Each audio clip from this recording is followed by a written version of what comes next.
Hi. So this is day 18 of 19 days of being in practice as a community with abundance is my birthright. Abundance is your birthright. Abundance is our birthright. And we have been working with and adding, and this 19 days is ending tomorrow. And it's ending tomorrow partially because tomorrow is when the sun switches over into Leo.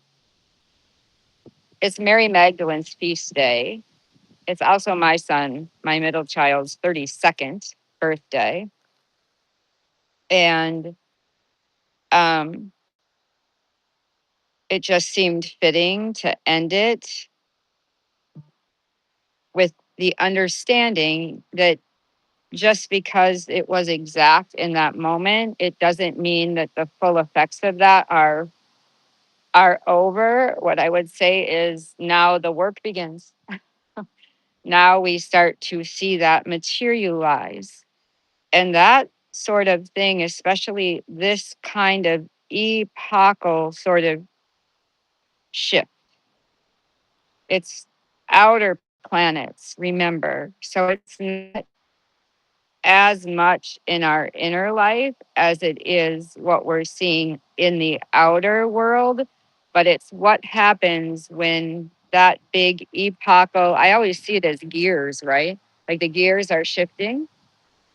And as those gears start to lock, tick, tick, tick into place, once they lock into place, then everything is built up after that. And we look at another, you know, 12,000-year cycle in some cases, 2,000-year cycles in other cases. So that's what we have happening right now is all of the gears at one time are going today going boom. And that's why this work has been so important and why we hold that going into the then what shapes behind the work. And it is planetary uh, and also universal energy, again, because it's having to do with our solar system and those big gears shifting and changing, and then having this brief lock in at the 4 degrees. They're not done doing what they're going to do, but this one was a big one. So I first want to thank you if you've participated in any way, shape, or form in that. I appreciate it. I can absolutely tell you with every single amount of conviction that I have watched the impact of this time on my personal life on many different levels. And um, I have found that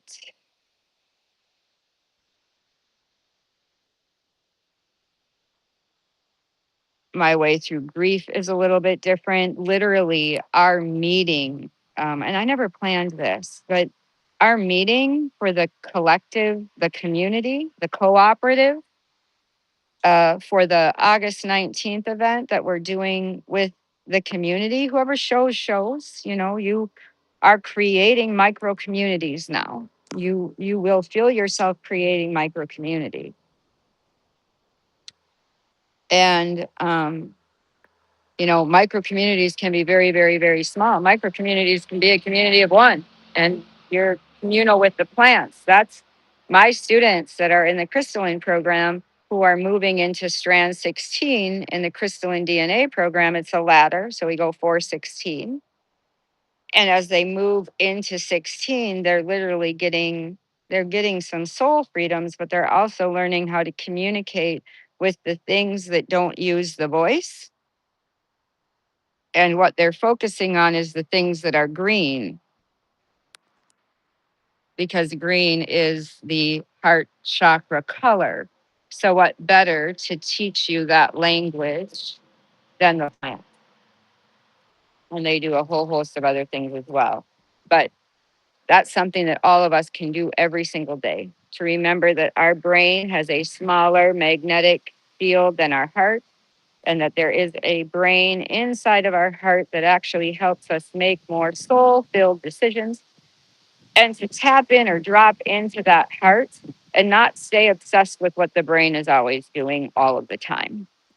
The brain is, in many cases, a trap until you release. And that is one of the things that has been releasing from me in record time, I would say, if I was being honest about it, since January. You know, anything that stopped me from using my voice, anything that stops me from walking into the full expression of who I am and what I am here to do has literally been challenged.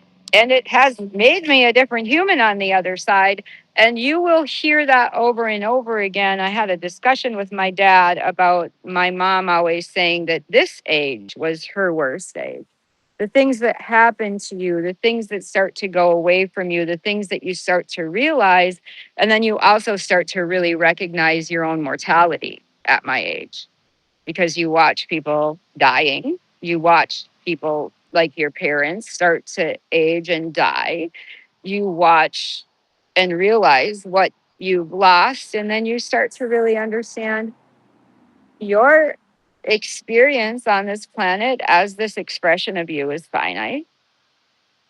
It is time that we make sure that we are maximizing our experiences here on this planet. There's enough density in the death and decay that just happens every single, these plants would teach you that. Number one, if you tap into your heart center with these plants, the plants would teach you that you need to be willing to die and come back, die and come back, die and come back. They die and come back every season. And they keep being some expression of that plant. But if you watch how it comes back every year, it won't look exactly the same. The plant will have grown, it will expand. How does that happen? These plants die all the way. They die all the way, but every year they come back, and the plant that grows behind them seems to get bigger and bigger and bigger. Is that some kind of a miracle? I don't know. I mean, it happens. And they keep spreading and their networks keep growing. And even in that really cold weather, it gets to 50 below zero wind chill here. They keep coming back. And this is catnip. Okay. Like, how did the catnip get it's growing all throughout the moon side here? I didn't put the catnip here. I have catnip growing up there. Last year, the daisies here grew in an LO. That is Layla, Luca, and Leona's actual initials. And so when you start connecting to the heart of each individual plant, because in their world, they represent you. Oh my God, a pear just fell for us. I also want to talk about, like, I pay attention to the signs, symbols, and synchronicities, which have been wild for me. And I've written about many of them and talked about many of them already. Obviously, Merlin returning is wildly synchronistic, on the day that he did, wildly synchronistic. And then he walked right back into a portal. So it's also, from a standpoint of what I understand is possible or really going on here, I start to really be surrounded by signs that my belief in what is actually happening here is accurate. To the best of my ability, I just keep being shown these things over and over again, and the interconnectedness all, and this language that I can read beyond the human voice, which, we move into that next in our crystalline program. We start to move into, number one, are you willing to speak the truth? What is the truth? What is the actual truth here? Are you willing now to have the conversation about it? what does that conversation look like to you?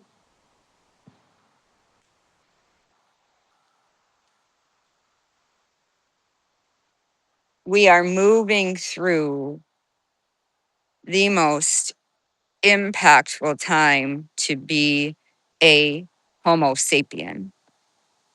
If you look at the evolution of our history now, and you look at how slow it was, but then how we had these periods of time where there were called periods of enlightenment, like we're moving through a very impactful, not just period of enlightenment, but it's matching up with multiple different kinds. That's why they call or refer to this age that we're moving into as a golden age, as a golden age for humanity, because what we're moving into won't require the kind of work horse and war horse sort of mechanism in order to um, survive and create. And that is not just being done by the people, that's being done by anything that has a connection to this universe that is both seen and unseen. And it's science and magic because I don't think they're separate. It's faith and understanding. And for me, faith has really become about understanding that there's mechanisms that are working behind the scenes here that are something much bigger than you'd ever be able to. It's a great mystery. That's the best explanation for me. And that's a native way of explaining it.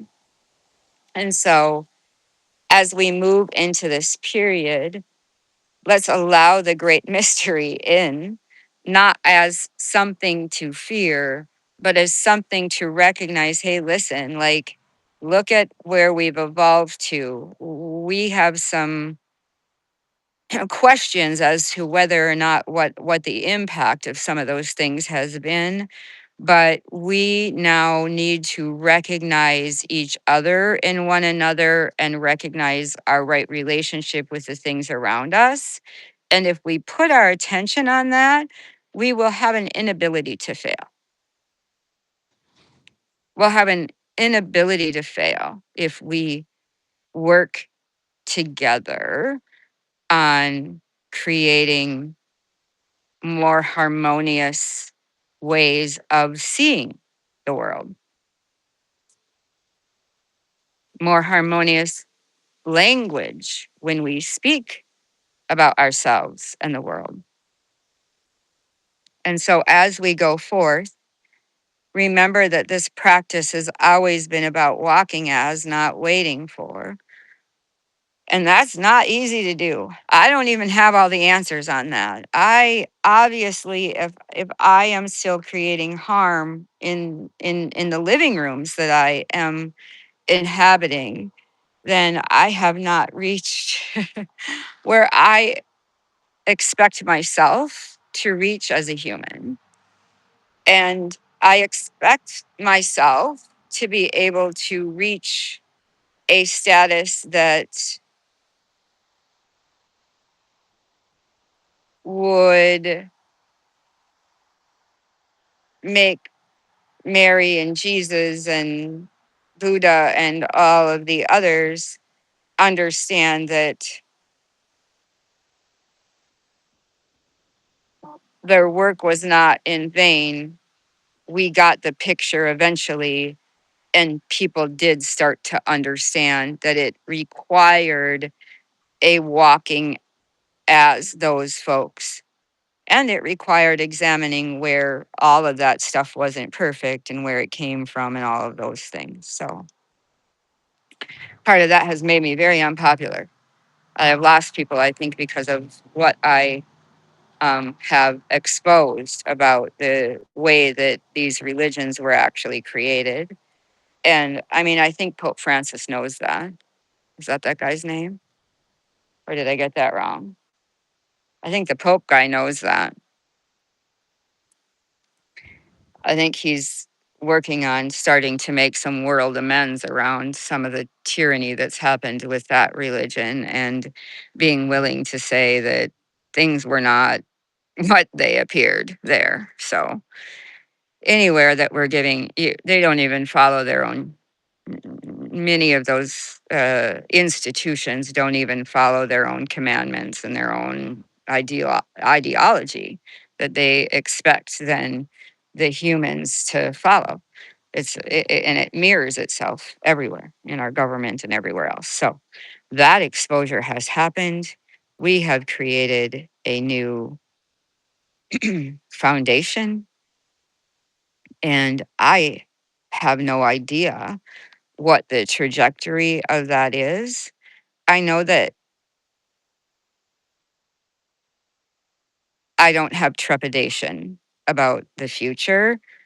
I also don't believe that everything is going to be super easy from here on out. But parts that we don't have anything to do with, I think the house of cards is about to fall. So I wish us all abundance on the journey. I continue to believe in our power, in our unity, as far as raising our voice together in wherever our walk of life may be, is where we need to be. I am not sure I'll do a live tomorrow. I think today might be it. I think I've probably said what I need to say about that astrology. Know that we have more coming up here again, with Mercury going direct, with the sun moving into Leo, and Jupiter being there. And that's about to be a conjunction as well. You know, the sun is going to pass through right after, lighting that up, you know, maybe doing some things with masculine energy. We also have a full moon right after that. And inside the sort of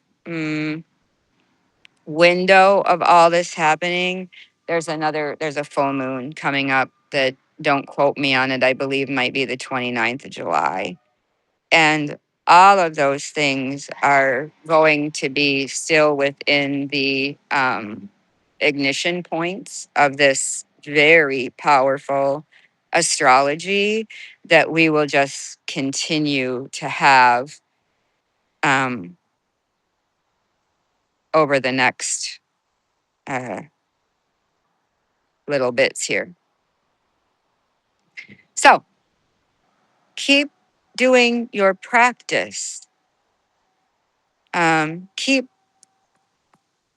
working on your heart, and we'll keep doing our practice with you from Magic Mushrooms in the Crystal Garden.